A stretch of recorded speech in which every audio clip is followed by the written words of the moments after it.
Okay guys, a quick one. Here, I'll detail how to reset Siri settings on iPhone. So if you want to reset your Siri settings on iPhone from default, or reset it completely to stop using Siri on your iPhone, or you want to reset your Siri settings so that you can start using Siri so that you can activate Siri with your voice, then this video is going to walk you through how to do this step by step. So if at the end of this you found this often informative, please don't forget to like and then subscribe. Now, to reset Siri settings on iPhone, all you just need to do is go ahead and open your iPhone settings. Now, once you open your iPhone settings, just want to scroll down.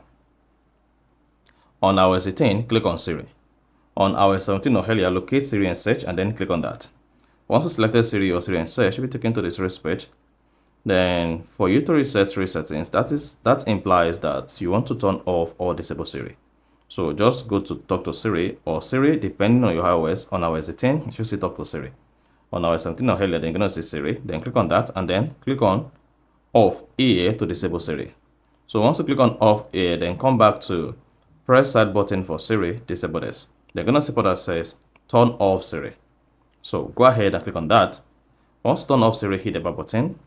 Then you should see all of the information about Siri restrict, and then you no longer be able to use Siri for anything again. You see that? So once you've turned off Siri under Siri request on your iPhone, then that's going to reset the Siri settings feature on your iPhone. So that is basically how you can easily reset Siri settings on iPhone. So if you found this offer informative, please don't forget to like and then subscribe.